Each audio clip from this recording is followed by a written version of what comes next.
사랑하는 영락교회 지체들에게 주 안에서 평화 인사를 전합니다. 오늘은 2014년 9월 11일 수요일입니다. 오늘의 묵상 본문은 이사야 32장 1절로 8절까지의 말씀입니다. 오늘 본문 말씀 32장 1절부터의 말씀은 이렇게 시작합니다. 보라, 장차 한 왕이 공의로 통치할 것이요 방백들이 정의로 다스릴 것이며. 한 왕, 오늘 그 사람, 왕에 대한 꿈, 메시아에 대한 꿈이죠. 정의와 공의를 선포할 왕의 꿈, 의로 통치할 왕의 꿈입니다. 물론 현상적으로는 역사적 맥락 가운데는 이 왕이 히스기야 왕이었다, 이렇게 보기도 합니다. 히스기야 왕이 나타나고 오래된 아수르의 그 위협으로부터 벗어나게 되는 그런 것을 노래하고 있다. 그것도 일리가 있는 얘기입니다. 그러나 동시에 히스기야도 이제 메시아의 표상일 뿐이죠. 진짜 메시아가 오면 메시아의 꿈, 이 땅에 공의와 정의를 세우실 왕의 꿈을 선포하고 있는 것이다, 이렇게 볼 수 있습니다. 이런 맥락에서 볼 때 보라라고 하는 말, 시작이 보라라는 말이 hen이란 말인데, hen이란 말을 보라라기보다는 영어 성경에도 이제 behold 이렇게 돼서 그걸 받은 것 같아요. 이것은 이제 가정문이죠. 그런 왕이 나타나시면, 그런 왕이 오시면 메시아의 노래입니다. 이 이사에 나오는 이제 많은 그 말씀 가운데, 본문 가운데 주님이 말씀하시기를, 주님이 말씀하신다, 이제 이런 말씀이 거듭돼서 나오는데, 여기는 오늘 본문에는 그런 말씀이 없죠. 그런 말씀이 없다는 것은 이사야가 노래하는, 주님의 마음을 담은, 주님을 향한 마음을 노래하는 이제 그런 것이다라는 걸 볼 수 있습니다. 한 왕이 공의와 정의로 다스리는데, 우리 모두 수없이 나눈 말이죠. 공의라는 건 체덱, 정의는 미슈파트, 그래서 둘이 늘 짝을 이뤄서 같이 나오죠. 그런데 이제 더 엄밀하게 해석을 한다면 사실은 미슈파트가 정의가 아니라 미슈파트가 공의, 또는 공정, 공평, 이런 말들이 더 어울릴 것 같고, 체데크야말로 정의죠. 그래서 반대로 이렇게 이걸 담았어요. 공의와 정의를 펼치실 분이다. 주님의 임재와 주님의 통치가 임한다라는 얘기죠. 주님의 통치와 임재, 그 본질의 세계가 실제화된다, 라는 겁니다. 그래서 그것이 이제 주님의 심판이죠. 주님의 심판이 실제화된다. 그럴 때 주님의 이 정의로운 세계가 이제 나타나는 것, 주님의 나라가 임하는 것입니다. 2절에 또 그 사람은 광풍을 피하는 곳, 폭우를 가리는 곳 같을 것이며, 마른 땅의 냇물 같을 것이며, 곤비한 땅의 큰 바위근을 같으리라. 큰 바위가 있어서 우리 캘리포니아 같은 지중해성 기후잖아요. 대표적인 이 가나안 땅이, 그러니까 그 메마른 햇볕이 강렬한 거죠. 그곳에서 그늘을 줄 수 있는, 그곳에 이렇게 피할 곳을 주시는 그런 분이시다. 광풍을 피하고 폭우를 가리는 곳, 그런 재난으로부터 피할 수 있는 그런 자리고, 동시에 마른 땅의 냇물 같은, 우리 와디라고 하는, 우리 캘리포니아에서 볼 수 있죠. 우리 그 동네에도 살리나스 강 이런 거 보세요. 우리 에덴의 동쪽을 보면서 이제 살리나스 강이라는 게 이제 자주 나오잖아요. 그래서 여기 왔는데 살리나스 강을 한번 가보고 싶었어요. 근데 살리나스 강이 이거 완전히 그 동네 개천만도 못하죠. 예. 지금은 이제 복개가 됐는데, 제가 어릴 때 봉천동에서 자랐는데 거기에 있었던 그 개천, 그 신림천까지 이어지는 그 개천에 한 5분의 1도 안 되는 것 같아요. 그래서 이게 무슨 강인가, 이런 황당함을 느꼈죠. 근데 그것은 이제 그 여름에 봤을 때 얘기고, 겨울이 되면, 우기가 되면 엄청나게 불어나죠. 무서울 정도로 이제 강물이 불어납니다. 그런 거죠. 와디가 그런 거잖아요. 마른 땅에 거짓말처럼 강이 열리고 시냇물이 열리는 그런 변화를, 반전을 허락하시는 분, 그분이 메시아시다, 이런 분이죠. 그런 것이죠. 메시아를 기다리는 겁니다. 삶의 반전을 기다리는 거죠. 주님이 아니면 반전의 기회가 없죠. 주님이 아니면 반전의 기회가 없습니다. 오늘의 나는 내 삶의 결과물이죠. 내 삶의 결과물일 뿐이 아니라 인디비주얼로서가 아니라 내 모든 조상들의 삶 속에 앞에 내가 서 있는 겁니다. 심리학에 그런 말이 있죠. 내 등 뒤에 나의 모든 조상들이 서 있다고. 그 거대한 집단 무의식 안에 묶여 있어요. 그 삶의 굴레 안에 묶여 있습니다. 꼼짝 못해요. 꼼짝 못합니다. 어떻게 거기서 벗어날 수가 있겠어요? 우리 여러 번 나누었죠. 폭력 가정에서 어머니가 맞고 자라는 걸 보고 아버지한테 맞고 자란 자녀들. 그럼 비극적으로 자라난 딸들이 결혼을 한 다음에 남편한테 또 가정폭력에 희생될 확률이 압도적이라는 거죠. 너무 가슴 아프지 않습니까? 근데 그게 인간의 굴레예요. 자신의 경험의 폭을, 삶의 묶임을 벗어나지 못하는 겁니다. 그걸 끊을 수 있는, 그걸 벗어날 수 있는 유일한 길이 메시아인 주님을 만나는 것입니다. 십자가밖에 없어요. 십자가에 끊지 않으면 어떠한 삶의 반전도 기대할 수 없습니다. 우리 곤비한 땅에 큰 바위가 되시는 주님을 만나서 삶의 반전을 이루어내는 그런 우리의 삶의 자리가 되기를 주의 이름으로 축원합니다. 3절에 보는 자의 눈이 감기지 아니할 것이요 듣는 자가 귀를 기울일 것이며 보는 자의 눈이 감기지 아니할 것이다. 이것이 단순한 세상의 공의, 세상을 통치하는 방식의 문제가 아니라 우리 한 사람 한 사람의 변화와 각성과 새로운 삶의 가능성의 문제다라는 걸 보여주고 있는 거죠. 내면의 변화고 우리가 깨달는 것이고 새로운 삶의 전기를 마련하는 것이죠. 근데 재밌는 표현이죠. 보는 자의 눈이 감기지 아니할 것이다. 봐요. 여기서 본다는 것은 물론 육체적으로, 현상적으로는 육체적으로 눈먼 자가 눈을 뜬다. 뭐 그런 식의 의미로도 볼 수도 있겠지만 그런 보는 자, 이미 보고 있는 자예요.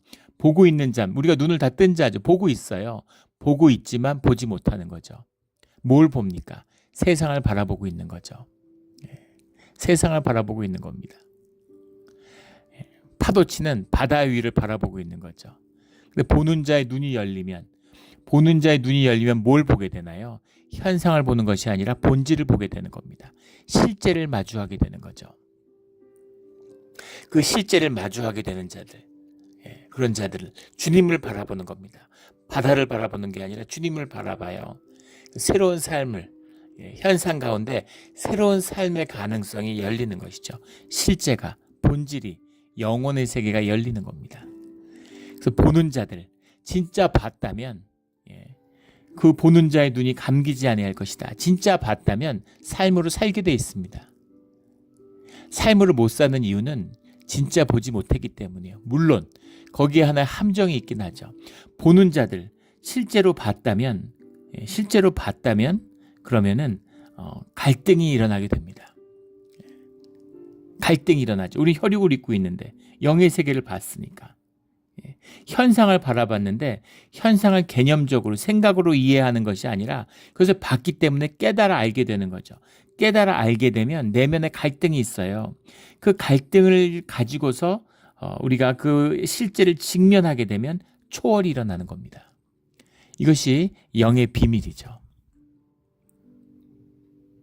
그런데 그걸 봤어요. 봤는데 갈등이 일어나는데 갈등을 받아들이지 않는 겁니다. 정답을 쥐고 있으니까 갈등을 받아들이지 않아요. 그런 사람들은 판단 정죄를 하게 되죠. 그 이해를 자기의 삶으로 적용하는 게 아니라 다른 사람을 정죄하는 것으로 담을 쌓는 겁니다. 이게 종교의 본질이에요. 이게 종교입니다. 그래서 종교인들의 특징은 늘 의롭고 정죄를 합니다. 교회도 마찬가지죠. 우리가 구원받을 수 있는 건 죄인이기 때문이에요. 죄인으로 주님 앞에 나오는 겁니다. 죄를 고백하고 용서를 받으면 돼요. 근데 죄인이 아닌데 어떻게 용서를 받을까요? 의인인데 의가 차올라서 막 의를 자랑해요. 의롭게 살았다고. 본질은 무엇입니까? 에고를 정리하지 못한 거죠. 거짓의 사람이에요. 에고 부스팅을 하고 싶은 겁니다. 교회 와서 높임 받고 싶고 세움 받고 싶고. 그러니까 끊임없이 남을 낮추고 남을 정죄하고 남을 비난하게 되는 거죠. 주님의 사람, 눈이 열린 사람들, 깨어난 자들은 절대로 정죄하지 않아요. 정죄하지 않습니다. 더 겸비해지고 더 낮아지고 더 겸손해지고 더 죄인의 자리에 있을 수밖에 없는 것이죠. 이것이 신앙의 길입니다. 우리 모두 신앙의 진실을 사는 진짜 크리스찬이 되기를, 주의 자녀가 되기를 주의 이름으로 축원합니다. 종교만 아니면, 종교의 거짓이 아니면 모든 죄인을 주님이 품으시는 비밀이 여기에 있는 것이죠. 진짜여야 되는 거예요. 후졌던 못났던 부족하던 싸구려도 아무 상관없습니다. 현상에서의 가치가 뭐가 의미가 있어요? 중요한 건 삶의 진짜를 들고 오는 것이죠. 근데 가짜 들고 와가지고 가짜를 인정해달라 그러는데 진짜로, 근데 그런 일은 있을 수 없죠. 그런 일은 있을 수 없어요. 이것이 진짜의 삶을 사는 사람들의 비밀이죠.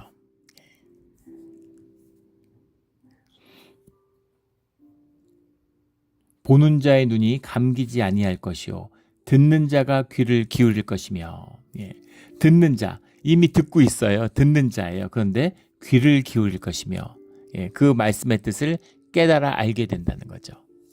우리 묵상해 보시면 아시죠? 말씀이 살아나면, 말씀이 내 마음과 만나면, 진실과 만나면 말씀이 내 삶을 이끌어갑니다. 말씀이 내게 힘이 돼요. 말씀을 통해서 주님과 교제하게 됩니다. 그러면 이거보다 달고 이거보다 좋은 건 없어요.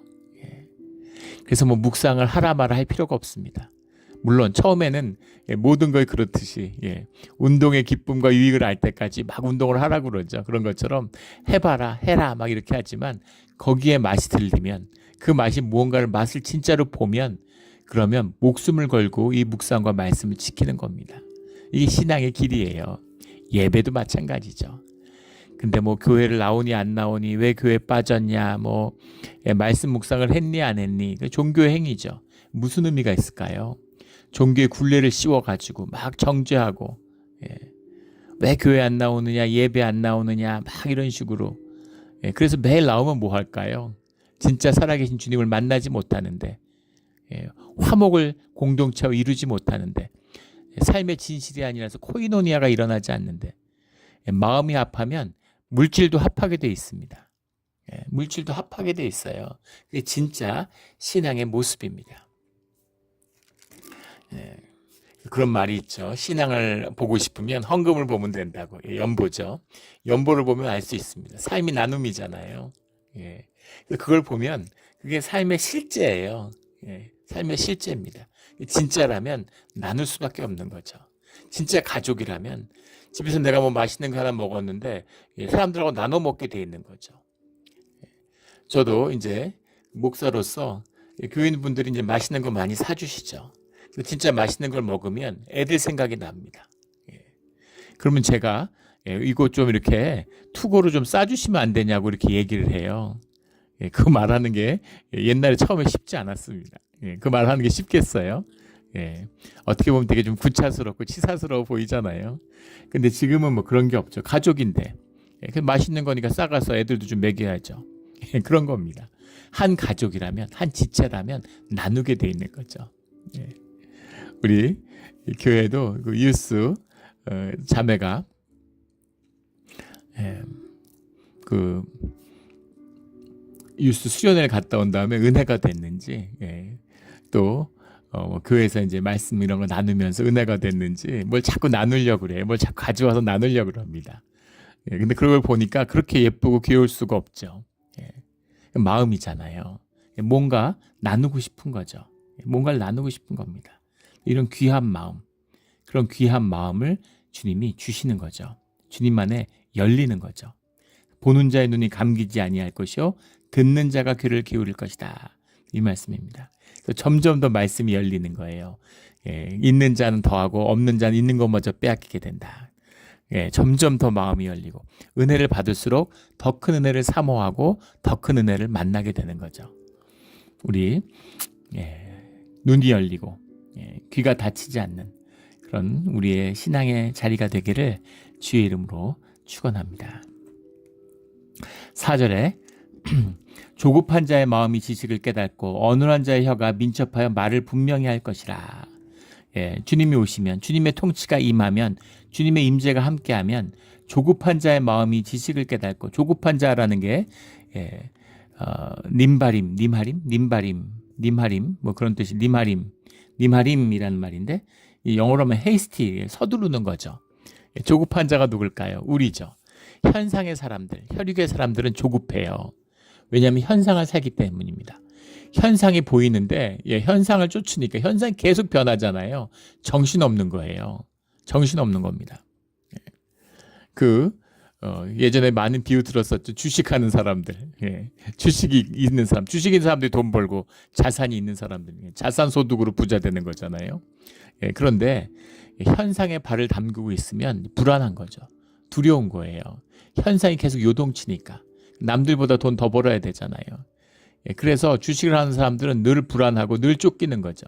그래서 매일 막 뉴스 보고 시세 보고 미국의 연준 무슨 모이면 밤을 새서 그걸 잠 안 자고 듣고 있고, 요즘에는 한국에서 미국의 주식을 투자하니까 그래서 잠을 못 자고 거의 이제 하루 종일 미국 주식시장 문 닫을 때 되면 한국 주식시장 문 열고 중국 시장 열고 홍콩 시장 문 열고 이러니까 정신없이 주식하니라고 뭐 일본 주식 사고 이래가지고 정신이 없는 거예요. 분주한 겁니다. 현상의 사람은 분주해요. 바쁜 거죠. 특징입니다. 바쁘다 이런 사람들의 본질이 뭐냐면 바보인 겁니다. 진리를 모르는, 본질의 세계, 실제를 만나지 못한, 떠내려가는 삶의 특징이죠. 정신없이 돌아가는 거예요.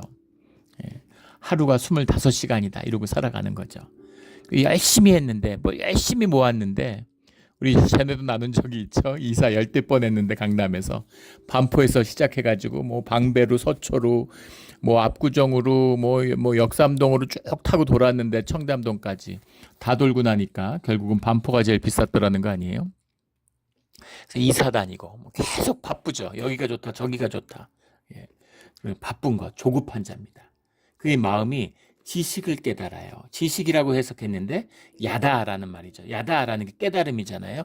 진리를 만난 겁니다. 진실을 만난 거예요. 진실을 보니까 막 죽어라 사나 이렇게 사나 별 차이 없는 겁니다. 막 돈을 쫓으나 돈에 초연하게 사나 비슷하게 산 거예요. 별 차이가 없어요. 그런데 현상에 쫓기고 열심히 살았는데 그럴수록 점점 더 허무함이 커지는 거죠. 삶이 허무해요. 남은 게 없어요. 이게 세상을 쫓는 사람들. 땀 흘려 일하지만 엉겅퀴만을 걷는 땅의 저주로 살아가는 사람들입니다. 조급한 자는 마음의 진리를, 본질을 깨닫게 되고, 어눌한 자의 혀가 민첩하여 말을 분명히 할 것이라. 어눌한 자라는 것이 이제 일레짐이라는 말인데, 이것이 이제 영적인 무지한 자죠. 영적으로 무지한 자입니다. 영적으로 무지한 자가, 예전에는 개역 한글인가는 이제 혀가 자유로워진다 이렇게 얘기했는데, 말로 표현할 수 없었던, 그러나 깨달음이 오니까 진리를 말하게 되는 거죠. 그래서 진리가 나누어지고 말씀이 나누어지는 겁니다. 주님과 함께하는 비밀이죠. 특히 주님의 마음을 주시면 영적인 통찰과 깨달음이 있어요. 예전에 그 어르신들 농사 짓고 이러면은 그 자연과 농사를 쭉 지으면서 지은 깨달음이 있잖아요. 또 자연이 주님의 섭리를 담고 있기 때문에 통찰이 있습니다. 공부를 못하고, 저희 할아버지도 초등학교밖에 안 나오셨는데 그 동네에서는 최고 학력이었습니다. 대부분이 무학자들이었기 때문에 할아버지가 편지도 읽어주고 편지도 써주고 그랬어요. 할아버지가 뭘 배우셨겠습니까? 책을 제대로 보셨겠어요? 평생 농사만 졌는데. 근데 할아버지가 인생에 대한 통찰이 있어요. 물론 할아버지가 이제 알코올 중독이고 문제가 많은 분이셨지만 삶과 인간에 대한 뭔가 통찰이 있습니다. 그게 영의 차원인 거죠. 삶을 오래 살았기 때문에 삶에서 오는 지혜가 있는 거죠. 그러나 오래 살았다고 지혜가 다 생기는 게 아니고, 그 삶이 물론 지혜를 깊이를 더해주는 것도 아닙니다. 그러나 현상적인, 우리가 지식 공부해서 쌓고 뭐 박사학위 가져서 있고 그런 거하고 다른 영적인 차원의 지혜가 있다, 이런 말씀이죠. 한국에 요즘에 뭐 영적으로 어두운 시대입니다. 굉장히 악하고 어두운 시대예요. 그래서 교회가 쇠퇴하고 예배가 쇠퇴하는데 잘 되는 건 이단밖에 없다. 그러죠. 이단들이 기승을 부립니다. 근데 이단에 가면 이제 여러 직종들이 있겠지만 가장 이단의 취약한 직종이 이제 그 대학 교수들이라고 그러죠. 공부를 많이 하고 유학도 하고 뭐 교수 박사학위도 받고. 그런데 이단에 가면 그런 사람이 제일 많다는 거예요. 예. 그래서 이단 그 교회 가면은 그 교주가 그 제대로 공부도 못한 그 교주가 그 대학 교수한테 네가 박사를 받고 유학을 하면 아는 게 뭐가 있냐고 일가를 한다는 거죠. 그리고 큰 충격을 받는다는 거예요. 사실은 그게 진실이기 때문인 거죠. 전문화된 지식, 기술적인 지식을 알지만 통찰적인 본질에 대한 지혜가 없잖아요. 이런 이야기입니다. 영적인 무지한 자가 입이 열리고 진실을 이야기하게 된다. 이런 말이죠. 5절에 어리석은 자를 다시 존귀하다 부르지 아니하겠고 우둔한 자를 다시 존귀한 자라 말하지 아니하리니. 그러니까 세상이 밝아지고 사람들이 눈이 밝아지니까 좋은 것과 나쁜 것을 구분하게 되는 거죠. 세상이 어두워지니까 별 일들이 다 있고 정말 어처구니 없는 세상을 살고 있잖아요. 무슨 막 범죄자들 이런 한국의 국회의원의 60%가 전과자라는 그런 통계를 봤습니다. 말이 됩니까? 국회의원이라는 건 나라를 이렇게 나라를 살림을 살아가는 나라를 걱정하고 나라를 운영해가는 사람들이에요. 그 사회의 최고 엘리트들, 가장 지혜로운 사람들이 그 지혜를 모아야 되는 곳입니다. 근데 그냥 어중이 떠중이 날건달들 같은 또 그런 얘기도 들었어요. 무슨 대학 총장을 하고 뭐 미국에 유학해서 박사를 받고 막 그런 교육 전문가인데 국회의원을 뭐 한 20년 하다 보면 누구나 다 건달이 된다는 거예요. 공부를 하겠습니까? 뭘 하겠습니까? 맨날 그 상가 돌아다니고 결혼식장 같은 데 가서 주례 보고 맨날 다니면서 막걸리 마시고 이러다 보니까 그냥 무식해지고 건달이 된다는 거죠. 사람들 거친 삶에 시달리고 이권 사업, 민원 이런 것만 이런 거 해결하러 돌아다니고 같이 타락해 가는 거죠. 유권자가 점점 타락하니까 정치인도 타락하고 정치인이 타락하니까 유권자가 타락하고 전 세계의 모습이죠. 미국도 마찬가지입니다. 오늘날 미국을 보세요. 정말 한심하게 짝이 없죠. 극단적으로 갈라져가지고 대통령 후보로 나오는 사람이 중대 범죄예요. 횡령, 성추행 이런 중대 범죄로 그런 배심원 만장일치 유죄를 받았습니다. 근데 선고를 안 해요. 파워가 있으니까. 이게 뭡니까 도대체? 미국의 사법제도는 어디 갔습니까? 큰 소리 꽝꽝 치고 지지자들은 다 거짓말이라 그러고 다 조작이라 그러고 자기네들이 앞서면은 뭐 여론을 얻은 것처럼 막 떠벌리고 지면은 다 조작됐다 그러고 이런 세상이에요. 어리석은 자들, 우둔한 자들, 그런 자들이 존귀한 자리에 서 있는 그런 시대를 살고 있다는 겁니다. 주님의 임재, 주님의 통치가 임하면 그런 게 싹 사라지는 거죠. 어리석은 자라고 하는 말이 나발이라는 말인데 나발이라는 말이 사실은 이제 원뜻은 뭐 disgrace, 불명예 이런 뜻입니다. 근데 이 말 뜻에는 고집센, 완악한 이런 때 우리 보통 완악하다라고 나발을 번역하는데 완악한 자들이 악한 자라고 해석할 수도 있습니다. 우둔한 자라는 것 똑같은 말을 이제 우리 그 개역 한글, 개역 개정도 마찬가지고 늘 나타나는 이제 문제죠. 5절에 우둔한 자와 7절에 악한 자는 같은 말이에요. 근데 같은 말이면 같은 단어로 해서 번역을 해야죠. 다 나칼이라는 말입니다. 나칼이라는 말은 영어로는 뭐 crafty, 뭐 deceitful 이런 말, 속이다, 간교한, 이렇게 막 거짓말하고 이렇게 속이고 골탕 먹이고 이러는 거 그런 겁니다. 그걸 이제 여기 우둔하다라고 해석하는데 우둔하다는 거는 좀 다르죠. 우리 한국에서 우둔하다는 건 좀 미련한 것, 그런 이치에 어두운 거잖아요. 근데 이 나칼은 반대예요. 너무 명민하다기보다 뭐랄까, 너무 그 약삭빠른 거 이런 겁니다. 약삭빠른 자들, 현상을 타고 다니면서 그 속이고 뭐 등치고 막 이런 걸 사기꾼들 이런 거죠. 그런 자들을 이제 존귀한 자, 눈이 열렸으니까 보니까 그러한 자들을 어리석은 자들, 우둔한 자들을 높이지 않는다 이런 말이죠. 예. 어리석은 자들이 높아지는, 귀한 것과 귀하지 않는 것을 구분하지 못하는. 그 한국에서 뭐 일본에서 한국의 걸그룹이 일본에서 공연을 하는데 그 도쿄돔 이런 거기 5만 명이 들어간다 그러죠. 그 5만 명을 모아서 좀 믿어지지 않는 한국의 걸그룹이 데뷔한 지 뭐 1, 2년밖에 안 된 그룹이 공연을 하는데 세계가 이제 미디어가 통일돼 있으니까 그 인기가 세계를 덮는 거죠. 근데 그게 유튜브 이런 데 떠서 봤는데 정말 뉴스에도 나오고 한국, 일본 뉴스가 다 놀란 거예요. 세상이 어떻게 변해가는지 현상이 막 변하는데 그걸 따라잡지 못하는 거죠. 그런데 일본 관객 5만 명이 한국 여자 그룹, 이 신인 그룹이 부르는 노래를 다 따라 부르는 겁니다. 한국어로 부르는데. 저도 보고 굉장히 충격받았어요. 저 세상이 변했구나 이런 생각이 들었습니다. 근데 더 충격받은 건 그 공연을 보기 위해서 돈 주고 공연표 사면 되는 줄 알았는데 그런 게 아니라는 거죠. 그걸 사기 위해서는 그걸 이제 팬미팅이라고 부른대요. 팬미팅이라고 부르는데 공연이 아니고 팬미팅에 참석하기 위해서는 팬미팅에 참석하기 위한 추첨해서 하도 팬이 많으니까 수십만 명, 수백만 명이 오고 싶어 하니까 팬 추첨을 한다는 겁니다. 그 팬 추천권을 얻기 위해서는 그 걸그룹이 부른 CD를 사야 돼요. 요새 CD 누가 듣나요? CD를 안 듣는데 CD를 사면 CD 안에 이제 추첨권을 껴준다는 거죠. 그 추첨권을 얻어서 거기에 입장하기 위해서는 평균 60장의 CD를 사야 된답니다. 믿어지세요? 어디 달나라 얘기, 화성의 얘기 같죠? 믿어지십니까?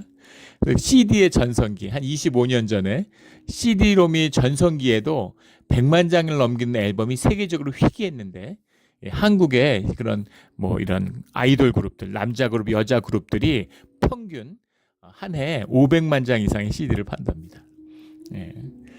도저히 믿을 수 없는, 믿어지지 않는 이야기죠. 무슨 얘기를 하려는 거냐면 뭐가 존귀한지를 사람들이 모르는 거예요. 물론 좋아할 수 있죠. 뭐 음악 좋아할 수 있고 공연 듣는 게 나쁘다는 게 아닙니다. 그런데 그럴 일은 아니라는 것이죠. 뭐가 존귀한지 모르는, 마음 둘 곳을 모르는 그런 세상의 비극적인 모습입니다. 이게 짐승의 권세가 세상을 덮고 있어요. 혼미한 세상입니다. 범죄자들이 활개치고 범죄자들이 세상의 제도와 이런 것을 조롱하는 이제 그런 시대죠.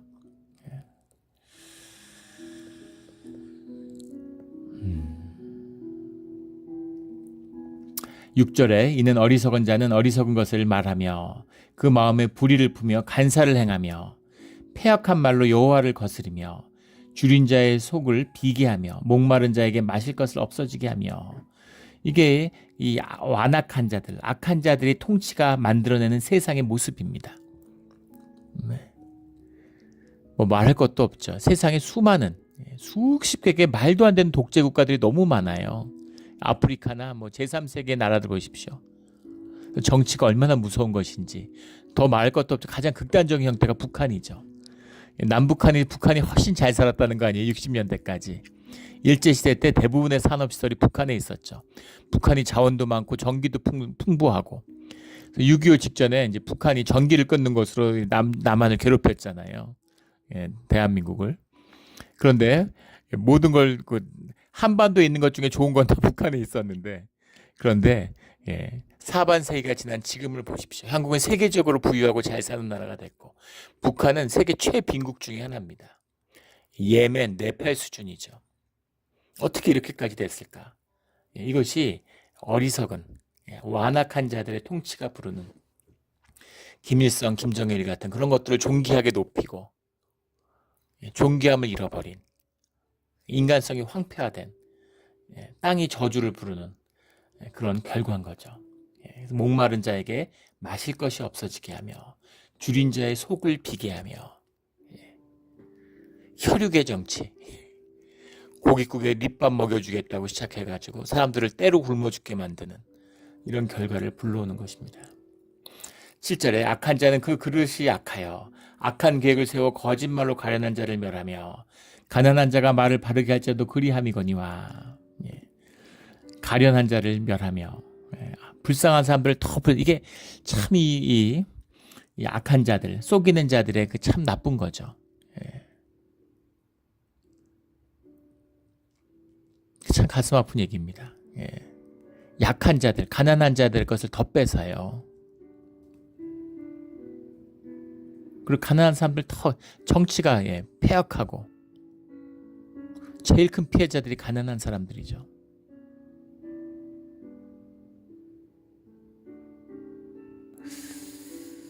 참 가슴 아픈 이야기입니다.